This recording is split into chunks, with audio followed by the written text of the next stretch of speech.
doing this, the actual implementation of this, guys, with the technology and that's not the hard part. This is very easy to do, to implement. The biggest obstacle is that it's change, and it's your mindset. Most loan officers that we know run their entire business off their personal cell phones until one day they realize they can't answer every call anymore. And in this business, if you're not answering the phone, someone else is gonna. Today, we're talking about one of the simplest systems top producing teams use to protect their business, their time, their sanity, the team phone and team email. With lending leadership with the Mortgage Pros, I'm Robert Fillyaw, Dave Holland, and Tom Mills joining me as usual. What's up, guys? How you doing, Robert? What's going on? I'm good. Listen, this is a topic that's near and dear to my heart, and I don't know if it's true or not, but I am going to claim that I invented the team email concept and was one of the first originators to really put it in place and run with it. What year was it? So I'm claiming it. What year was it, Robert? Circa 2015, 2016. You have me beat. Maybe. You learned it from me, so I know I had you beat. I don't know that I could say Robert created it, but I did learn it from him, so I'll give you that. Sounds like I created it. So listen, let's be real, right? Most originators, everything runs through them. They are the end all be all. It's on their cell phone, they're on their email, they're on like all the calls, and that's great until it's not. Until you hit a certain point, and then that system's just not sustainable. It breaks, and it actually becomes a liability at that point. What do we call that, Robert? When one person it is a single point of failure. Single point of failure, bottleneck, like pick a term, right? Well, completely. I mean, you're being coached and taught, hey, you got to be doing income producing activities. You got to be meeting with people. You got to be out of your office. Well, when you are, you're going to miss phone calls. So it's like you're fighting to get deals. So you're meeting with people to get deals. But if you're not able to answer your phone in the middle of that meeting, you may have just lost $3,500. And there's nothing more obnoxious than meeting with someone or talking with someone, and every 7 to 10 minutes they have to take a call because they're so focused. And I understand it. They're so focused on missing a call because there could be thousands of dollars on the other line. Yeah. So I looked at this morning, right? And we get it. Like we understand why you're tethered to the phone. ChatGPT told me that speed to lead within the first 1 to 5 minutes increases your conversion odds by 10 times. 10 times increases your conversion odds. So the phone has to be answered, right? So as you're building and you're growing, the solution is you have to make sure the phone's answered, but it can't always be you. As you're adding that teammate in, that's when it's time to start thinking about a team phone and a team email system. Probably 50% of referral partners give 2 to 3 names out. So yeah, if you're not able to answer the phone, typically it's on to the next. If they answer the phone, they spend time with them, they get into an application, you might not get them back on and have an opportunity at it. And that's what's key. That's what this is about. Then there's the evolution that, you get so busy that it's hard to become, you become so busy that it's hard to focus on the things that you're supposed to do because you're becoming a slave to your phone. And that's just not like 8 to 5. That's in the evenings. It's the weekends. During your kids' events.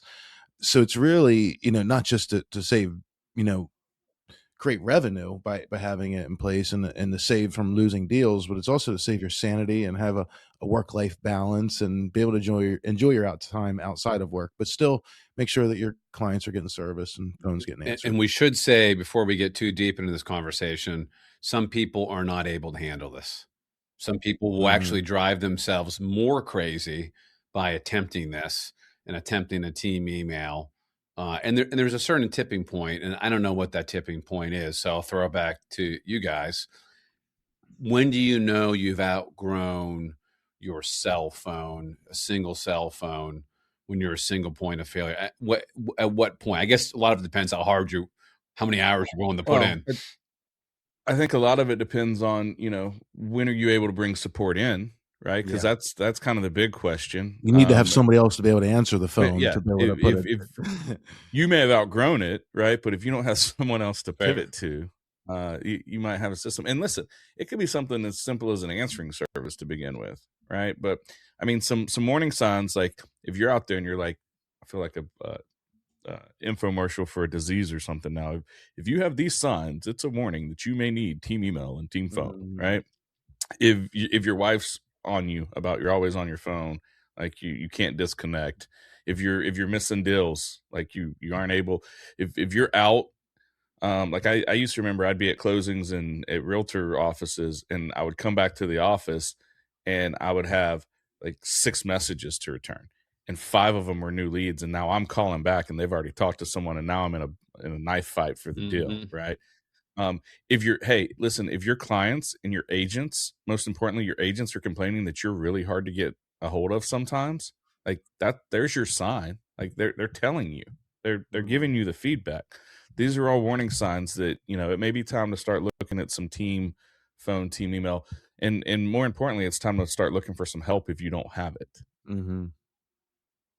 And But I believe you put it in place, once you get to a level that your business can substantiate, dedicated some dedicated support, I think you put it in place right away. I agree. I think once you add that next layer, you need to start moving some of the communication from your personal self to a team system. And Dave, you're spot on. Like I've made this mistake when we've tried to plug people in where they've been the one-man band, and then I try to make them a piece of an orchestra, and they lose their damn minds. Like they're not ready for it. It's like taking someone from a bicycle and putting them in the cockpit of a jet. And I missed all the steps in between. So the key to this, guys, is baby steps. Like take a little step and get comfortable with it.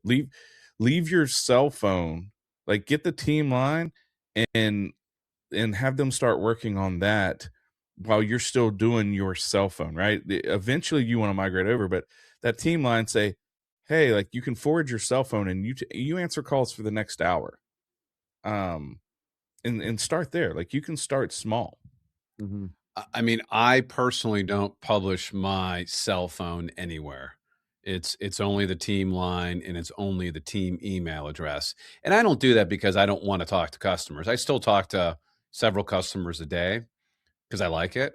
I do it because I don't want things to get lost on my cell phone or in my email. Like I'd rather have it go to the team with 4 or 5 people looking at it. And then if I go away, someone else is looking at it as well too. And the other problem I think we all know is when you are a one-man band and it's your cell phone and your email, you can truly never unplug. You can't take a vacation.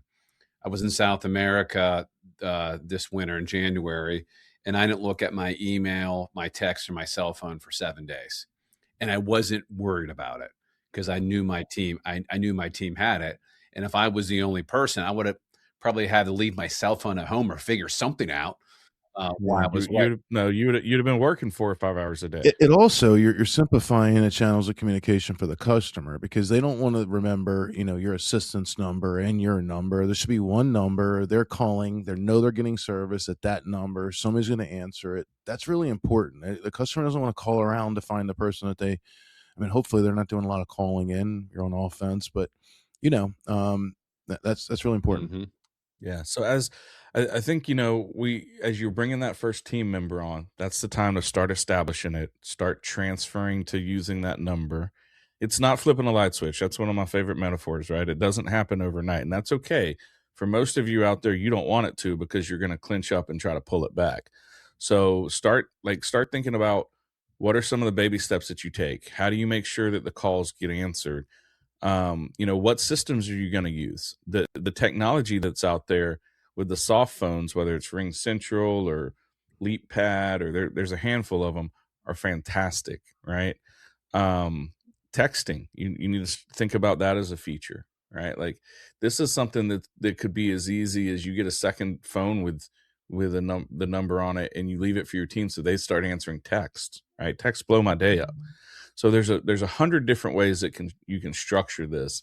There's no one right answer, right or wrong. The key is that you do it as you're starting. I think it's a whole lot easier to do it as you're bringing team members in, and that's the norm moving forward, rather than now you've got a 4-person team and you're trying to get them used to this and adapt to it. Absolutely. Dave, what's your hours of operation now on your team line? 8 a.m. to 8 p.m. Monday through Friday, and 10 a.m. to 6 p.m. on the weekend. And then on the weekend, generally, I'll answer calls or emails and text early. Like I'll jump in on that because usually it's not a real heavy burden. And, if someone, texts or emails very late at night, I'll get them like at 6 a.m., right? So at least they feel they've been heard and they can relax. And then if things roll in past 6 p.m., often I'll just jump on and say, hey, thanks so much. Here's some brief information that you need. And then we'll be on first thing in the morning. Or send them our online application. But I'm not doing heavy work. It's a quick 30-second message. I get requests. Some people say, "Can you call me at 9 p.m.?" I said, I'm polite about it. I said 9 o'clock is I'm in bed or spending time with my family. That's not an option. I mean, I think it's important that when you set that up, if weekend time something you're trying to protect, if weekends where you're missing opportunities, then you may have an assistant or assistant. So it's really important you start, or maybe you're hiring and you're going to put that in place, that you set that expectation and work a schedule out that's going to accommodate that, because people don't want to work Monday through Friday and then also work on Saturday. You get some unicorn assistants, but in reality they want work-life balance too. So you have to give that to them. You have to give them some flexibility in a weekday. So you probably do like a Friday afternoons off or things like that on the person that's covering the weekend. It's really important to think about that and be respectful of the person on your team, because you're not trying to take your life that's being wrecked and start wrecking theirs without any regard. Yeah, this really is about teamwork, guys, and it's about setting those boundaries. We did an on-call day, with my team. If you were on call during the weekend, you got a day during the week off, and you know what? They actually loved it, because then they got a day during the week where they could schedule all the stuff that a lot of times they weren't able to do during the weekend. Ultimately, my team, we're just not available on the weekends at a point, because what we found is we were just being used more often than not, right? And we had trained, let me preface this with, we had trained our agents and our clients so well that they weren't doing stuff on the weekends either, very rarely. And if you were a dedicated agent, they knew how to get us. But that one-off client that's just a random from that realtor that never sends you anything, we weren't working that on the weekends. And did we lose a deal or two here and there? Maybe, but we had that mindset it was okay. That's something else. Like doing this, the actual implementation of this, guys, with the technology and that's not the hard part. This is very easy to do, to implement. The biggest obstacle is that it's change, and it's your mindset, and it's shifting it away from I own everything and it has to be me to I'm relying on someone else and I'm trusting them or my business. And going into this, you have to realize that there may be some agents you lose. Well, I can tell you guys, it's not a may. There will. There will. Good point, Dave. Yeah, it's not a may. It's 100%. 100%. I can vividly remember a conversation with 2 different agents when I was explaining that we're moving to the team phone line, why we're doing it, all of the benefits of it. Mind you, these are 2 agents that constantly complained that I was hard to get a hold of. And they point blank told me, well, if we can't call you and deal with you directly, we're not going to work with you and your team. And I said, I'm sorry that you feel that way. Best of luck in the future. They stopped sending me business. One of them ultimately came back. One of them didn't. The next year, right? So 12 months from now, looking back when I had this conversation and I did it, my business had doubled. So I lost 2 agents, but my business doubled and my work-life balance infinitely improved. That's what I was going to say, right? If you look at my, say, top 5 realtor partners from 2018, when I made this change, to 2021, when I had my best year ever, there was not a single, that top 5 completely changed. There wasn't a single realtor in my top 5, and 21 that I had in 2018 in my business more than tripled, right? So it's okay. I was willing to lose a transaction or two to get an extra, 50. I was okay with losing 5 agents to get another 50. Now, these weren't bad agents. These weren't bad people. These are great people. We're still friendly. It just didn't work for me. I couldn't do it all. And I couldn't continue to work literally, Robert, 80 or 90 hours a week. Yeah. I was burning myself out. It wasn't sustainable. Yeah, unsustainable. Well, we did it for 15 years. I did it for almost 15 years, but it became unsustainable. Yeah. Yeah. And that's the reason so many of you out there, as we talk about this, you cringe, guys, because you're worried about that little bit of loss of business. You're worried about it not being you. You're worried you're going to have someone on the phone that says the wrong thing. Again, that's why it's the baby steps. And that's going to happen. I'm sorry to interrupt. That's going to happen. It's going to happen. Yeah. And there's one nothing that they can break that can't be fixed, though. One key thing to remember, if it's something you're going to put in place and you're going to take your personal line and import that into your company's phone system, you really want to get an agreement signed with your company that says, upon separation of employment, they will report that number over within 24 hours of your request being sent. You do not want to get into a world, especially you get to where you're bringing in 80 leads in a month. That's 20 roughly leads in a week. And you're battling with your company to get your phone line back for a week. That will cost you a lot of money and miss business, and make sure you protect yourself. They're going to sign it, but if you don't ask them to sign it, then you're going to have to deal with the after fact of how they want to handle it. Yeah, that's not where I thought you were going with that, Tom. That's why I laughed. But I think that is well said, and it's very important. Where I thought you were going is there's two ways to really kind of do this as you move to team number, right? The first is you just set up an entirely new phone number and you migrate people to that new phone number. That's what I did because I didn't want to give up my personal cell phone that I had had for years and all of my buddies from the Marine Corps had. Right? I did the opposite. I did the opposite. You did the opposite, which is the second way, which is you change your personal number that everyone knows. You make it the team line. You go get a new personal number, and then your team, has the new team phone, which is your old personal phone. If you do that, though, you might want to give your friends and family a heads up that you're doing it, just to make sure that nothing inappropriate gets. Probably what you're like heads and what up. your friends and family are like. Let's be clear on that. This isn't going to be a problem for everybody. Right. But if you listen, if you're a guy, some guys have those guy friend text groups where jokes get shared, memes, whatever. If you have that kind of stuff going on, you want to give them the new number way in advance and make sure they're all moved to it and they're not sending stuff to your team line. Yeah, you'll carry around 2 cell phones for a little bit, maybe, but yeah, it'll be worth it. That's funny. So many funny stories we could share on that, but we're not. We'll get off on sidetrack. So team phone is, I think it's integral. It's kind of the first part.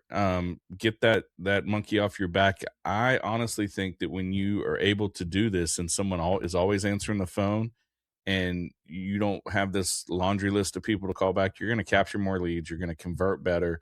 You're going to have a higher level of service.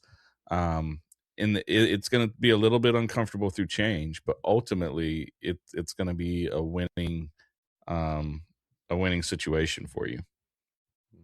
Well, what's even easier, and if I'm off topics, stop me. What's even easier than the team phone number is the team email address. That is so easy, and no one bats an eye at that.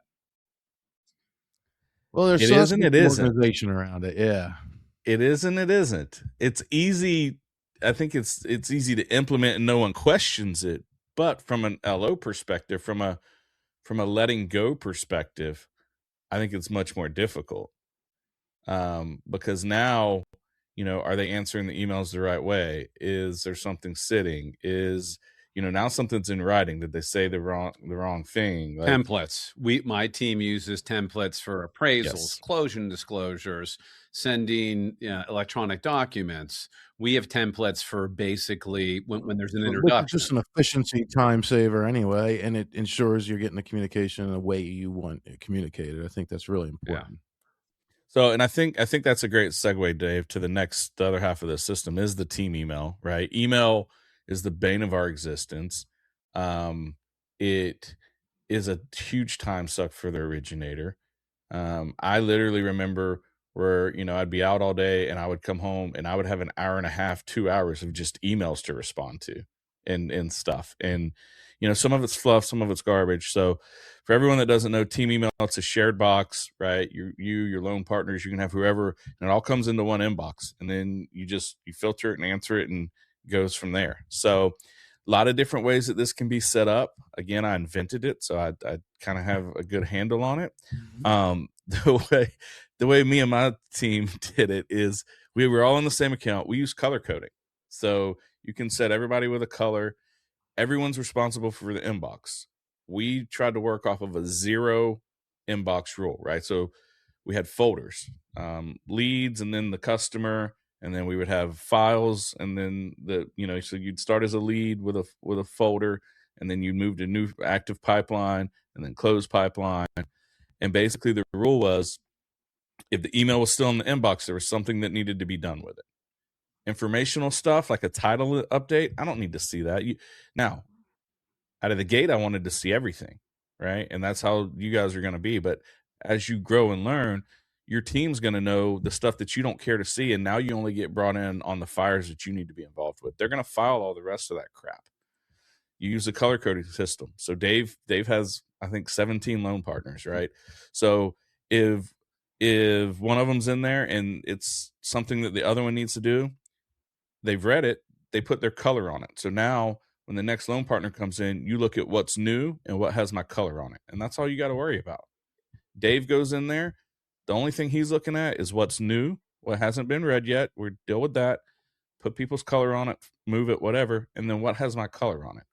So it's got a lot of traffic, but very quickly and easily it becomes manageable because you're only working with what's new and what has your color on it.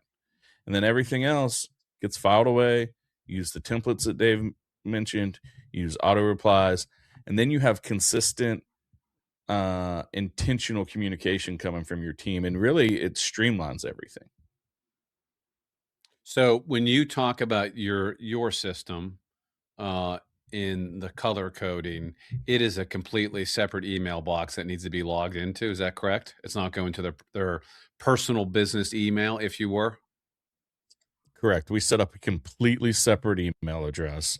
It doesn't go into it's its own inbox. So when I look, I have my personal inbox, they have their personal inbox in Outlook, and then they have the team inbox in Outlook. And 90% of their day is spent in the team inbox. Like they don't get personal email unless it's something HR related or something of that nature. Maybe this is something. See, I'm learning something here today, Tom. And Robert, when you invented the team email, what was your name that you called it? What do you mean? What is your system called? It's team email. No. You're thinking of the Fillyaw Fantastic File. Oh yeah, I'm getting those mixed up. The invention. That's a whole other podcast. That's a whole nother thing, okay. And that's trademarked. That's trademarked. Okay. Well, maybe we should talk to my team. Maybe next week we sit down with Robert and we talk to my team. Tom, see, I'm glad I did this podcast today. So you have it all just coming into their personal email? Yeah, and it's like too much. Like a forwarding rule? Yeah, that's messy. Yeah. Listen, and the thing that I double love about the team email, right, with the folder system and the way that we do it is because it becomes a filing system as well. So I don't know everything about every file. I didn't want to. But if a client called me or if there was something that I needed to know, I could very quickly go into that file in the inbox and find all of the email traffic because we blind copy ourselves on everything. Anything we send, any response, we blind copy and we file that. So I literally would have everything and I could go in there in real time and see what happened. Title orders used to be a big one.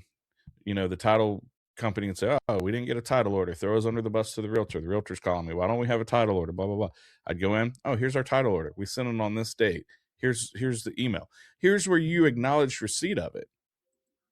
Right? So it was a pretty cool tool. I like it. If I had to go and say what drastically changed the future of my business, it would be growing a team, right? Like That's the ultimate thing. But these two elements of growing a team changed my world, because now it doesn't have to be me. I can take that vacation. I can take my wife to lunch on a Friday and not be worried that I'm missing a lead. And if I don't answer that call, they're going to pick up the phone and call Quicken.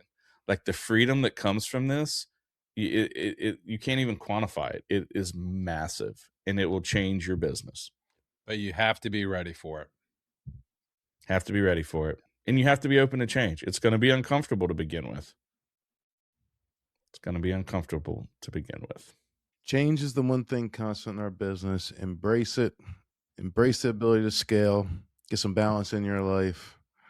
Don't hold back. Yeah. I mean, as your business grows, you've got to grow with it. You don't look at it. There's not a company out there that uses the same systems and processes when they were a small company that uses the same things now, right? I mean, look at Tesla, Amazon, Google, pick one, Coke, right? You think Coke does things the same way today that they did in 1900? No, you adapt, you evolve, you change. Team phone and team email they may seem like a small operational change, but they create this foundation that allows you just to rocket to the next hemisphere with your business. And what we all know in our business is communication is key.